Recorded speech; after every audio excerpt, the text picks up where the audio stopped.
Hey, welcome back. Today we're going to be talking about the epic poem, the Iliad, and looking at Book 1. Let's start by talking about the major characters in this book. The most important character in Book 1 of the Iliad is Achilles, and in fact, it's the action surrounding this character that leads to the overall plot of the poem. Achilles is set up as a character about whom we have mixed feelings. He's a tragic character, in that we find out about him very quickly that he's going to die young. And so from the very beginning, he evokes a kind of pity. However, he's also seen as violent and intensely emotional, both of which have serious consequences in this book. And so although we feel sorry for him and the tragedy looming in his near future, we also see how he brings problems on his own head as well as on the heads of all of his friends. The second important character in Book 1 is Agamemnon. Agamemnon is the great general and leader of the Achaean army. And although he is a powerful warrior and a commanding leader, he's portrayed in this book as a colossal jerk. He is arrogant and selfish, and because he is so self-absorbed and so determined to get what he wants, he not only hurts his friends and followers, but feels absolutely no remorse for his power plays and his grasping nature. His arrogance leads to a significant conflict with Achilles, which again triggers most of the action in this book. In Book 1, we also meet Nestor, the old warrior, who's been around and had lots of opportunity to advise people in the past. His experience and his age give him wisdom and give him the opportunity to try to make peace among the warring generals. We also meet Calchas, the seer. Calchas is the mouthpiece of the gods. He's able to speak on behalf of Apollo, but he's a little bit of a coward.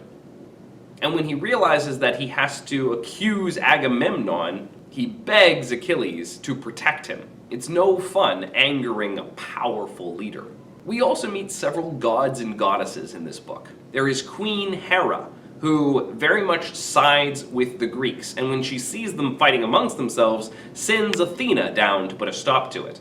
Athena is the other goddess who really sides with the Greeks, and she's happy to step into the action. In this case, she helps Achilles check his anger and keeps him from starting an actual fight. We also see Apollo, who does not like being disrespected by those humans. And when his priest is mistreated by Agamemnon, he rains down a plague on the Greeks. We also meet Thetis, who is Achilles' mother. She is a goddess of the sea, but in this book, she's also portrayed as a grieving mother. She knows her son is going to die, and so she has all of this conflicting emotion, which ties in nicely with some of the major themes of the book. Finally, we have the king of the gods, Zeus. And although Zeus is usually depicted in this book as trying to create balance within the war, in this section he gets called upon to do a favor, leading to the Trojans winning for a while. He knows that picking sides in this war will lead him into conflict with some of the gods, and he's not very enthusiastic about that. Okay, now let's look at the content of Book 1.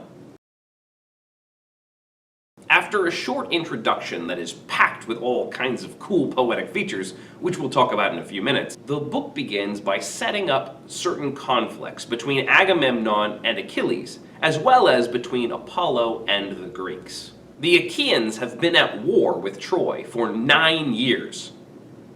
They sailed over and parked their boats on the beach, and they have been camped there, fighting against the city of Troy, but unable to get inside her walls. During that time, they have had several successful raids, though, and they've sacked various villages around Troy, taking trophies and spoils. The conflict begins because in one of those raids, Agamemnon took a young slave girl named Chryseis. Her father, Chryses, just so happens to be a priest of the god Apollo, and he comes with gifts and begs Agamemnon to give back his daughter. Most of the Achaeans think that's a great idea. They say, respect the priest, accept the shining ransom. But Agamemnon, being very proud and haughty and selfish, says, no, I'm keeping the girl, you get out of here. Never again, old man, let me catch sight of you by the hollow ships, not loitering now, not slinking back tomorrow. The staff and wreath of the god will never save you then. The girl? I won't give up the girl. Long before that, old age will overtake her in my house, in Argos, far from her fatherland, slaving back and forth at the loom, forced to share my bed. Now go, don't tempt my wrath, and you may depart alive. We very quickly get an unfavorable opinion of Agamemnon. He is a selfish jerk. His treatment of Chryseis, as well as of Chryses, is deplorable. And although Chryseis is driven away, he prays to Apollo and asks Apollo to help him, which Apollo does. In a powerful description, the god Apollo strides forward, pulls out his bow, and begins to shoot arrows of plague on the Greeks. After 9 days of the people dying, Achilles calls the generals together and says, hey, we've got to figure out what's going on here, or we're doomed. And so they call Calchas up to seek information from the gods. Calchas knows what's going on, he knows it's Agamemnon's fault, but he's hesitant to say so because Agamemnon is a scary dude. When Achilles promises to back him up, Calchas confesses that he knows it's Agamemnon's fault for stealing Chryseis, and for refusing to get her back, and for mistreating the priest of Apollo. And just as one would expect, Agamemnon does not take the news well. Seer of misery, never a word that works to my advantage. Always misery warms your heart, your prophecies. Never a word of profit said or brought to pass. Now again you divine God's will for the armies, bruit it about as fact, why the deadly archer multiplies our pains. Because I refuse that glittering price for the young girl Chryseis. Indeed, I prefer her by far, the girl herself. I want her mine in my own house. I rank her higher than Clytemnestra, my wedded wife. She's nothing less in build or breeding, in mind or works of hand, but I am willing to give her back even so, if that is best for all. What I really want is to keep my people safe, not see them dying. But fetch me another prize, and straight off too, else I alone of the Argives go without my honor. That would be a disgrace. You are all witness. Look, my prize is snatched away. So not only does he say a lot of slights about his own wife, which is going to come back and haunt him. Later on in mythology, we find out that his wife kills him when he gets home. But then he acts like he's so great, like he's gonna give back this girl for the good of everyone, but you better give me another girl just as good right now. I want my own prize so I don't have to go without. He's selfish and brutish and awful. Achilles steps up and says, hey, Agamemnon, that's really unfair. After all of the treasure has already been passed out to everybody. If you start snatching other people's prizes and treasures, we're gonna have problems. That would be dishonorable. And then Achilles offers, hey, why don't you just wait until we take Troy, and then you can have first pick of everything.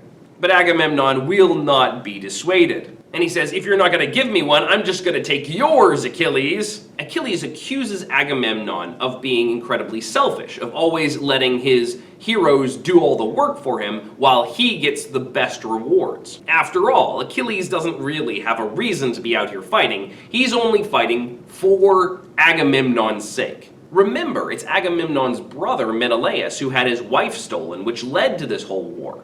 All the rest of these Greek heroes are just along for the ride. They made a promise to defend Menelaus, okay. But they don't really have any beef with the Trojans. Achilles says, my honors never equal yours. Whenever we sack some wealthy Trojan stronghold, my arms bear the brunt of the raw, savage fighting, true. But when it comes to dividing up the plunder, the lion's share is yours. And back I go to my ships, clutching some scrap, some pittance that I love, when I have fought to exhaustion. And at this point, Achilles says, if you're going to keep being such an abusive leader, I'm going to quit.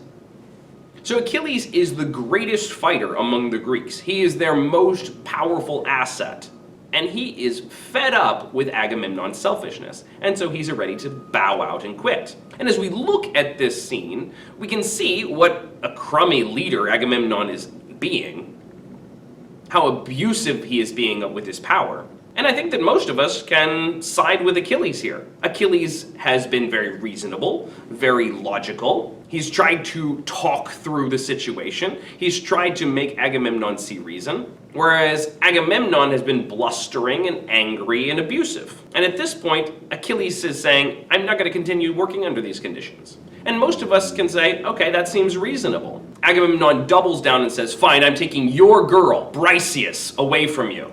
And at that moment, Achilles almost snaps. He reaches for his sword, ready to attack Agamemnon head on. But just in that moment, Hera and Athena step in to try to stop him. Hera sends Athena down to tap on Achilles' shoulder, freeze the moment and say, "You guys can't fight each other. We don't want either of you dead." And Achilles puts his sword away.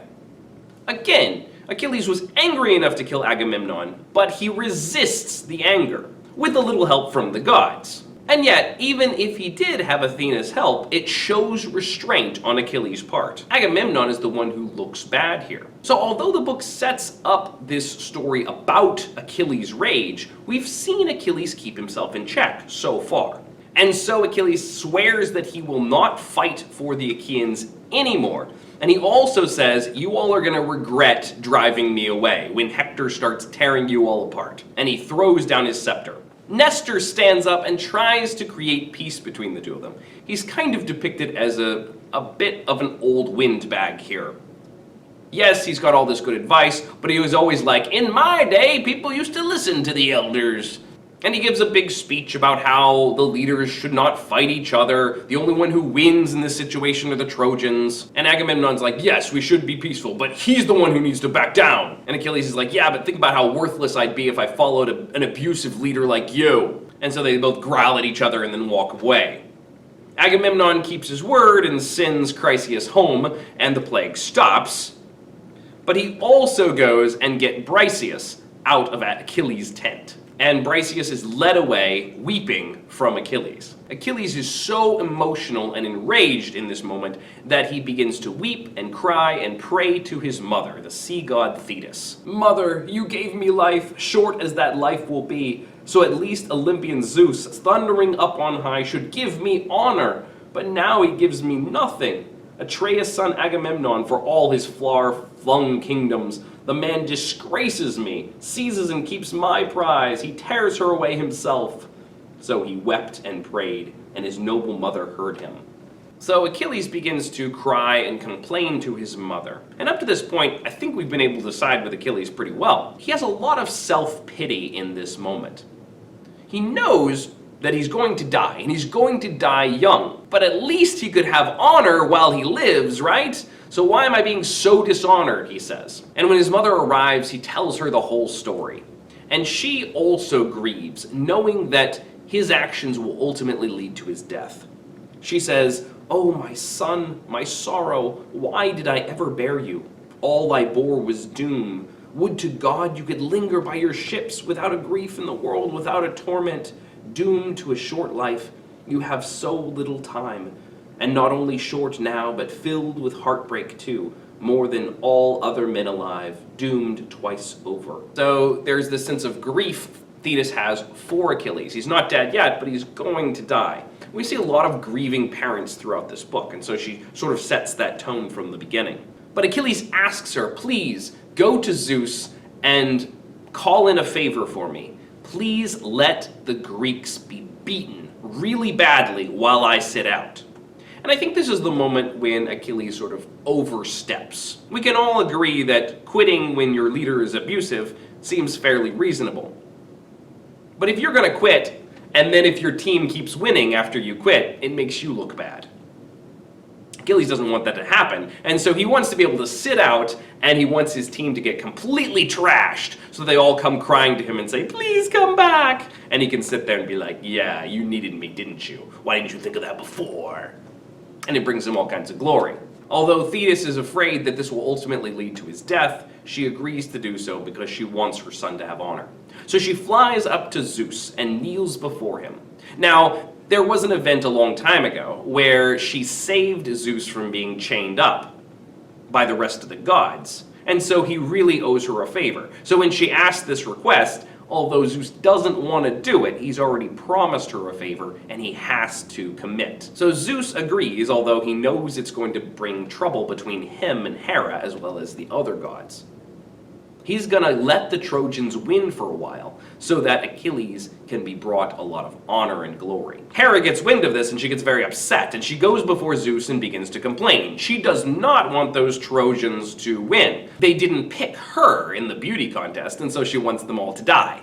And when she starts trying to get on to Zeus for maybe agreeing to let the Trojans win, he yells at her and tells her to leave him alone. What are going to be the repercussions of all of these actions? We will see through the rest of the book. Let's look at a few of the key features of this book. First of all, there's the introduction to Book 1. Rage. Goddess, sing the rage of Peleus' son Achilles, murderous, doomed, that cost the Achaeans countless losses, hurling down to the house of death so many sturdy souls, great fighters' souls, that made their bodies carrion, feasts for the dogs and birds, and the will of Zeus was moving towards its end. Begin, Muse, when the two first broke and clashed, Agamemnon, lord of men, and brilliant Achilles. This introduction establishes many of the themes of the story, as well as a lot of the major ideas. First of all, it has the key poetic feature of the evocation of the muse. Much epic poetry begins with calling out to the muse for inspiration. And here, the poet calls on the muse to help him tell the story of Achilles' rage. It also begins with the poetic feature of being in media res, which is a Latin expression meaning in the middle of things.